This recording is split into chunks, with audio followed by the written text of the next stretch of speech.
আমাদের সর্বাত্মকভাবে প্রস্তুতি নিতে হবে এবং কখন কী করতে হবে আমি সকলের কাছে অনুরোধ করব।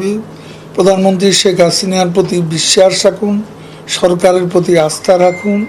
যখন যেটা বলতে হবে, যখন যেটা করতে হবে, যথাসময়ে যথোপযুক্ত ব্যবস্থা গ্রহণ করা হবে এবং প্রধানমন্ত্রী প্রয়োজনীয় যেসব কথা বলা দরকার জাতির উদ্দেশ্যে ভাষণে, সে করণীয় সম্পর্কে তিনি অবশ্যই জাতিকে জানাবেন।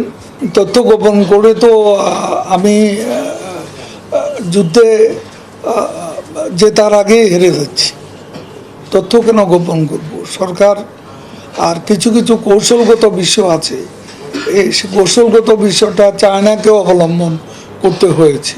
কাজে এসব কিছু বিষয় আছে, সেগুলো প্রয়োজনে গোপন, যুদ্ধ জয়ের স্বার্থে কৌশল হিসাবে গোপন করাটাও প্রয়োজন হতে পারে, সেটা ভিন্ন ব্যাপার। কিন্তু বাস্তবতাকে অস্বীকার করে, বাস্তবতাকে এড়িয়ে কোনো কিছু করা যাবে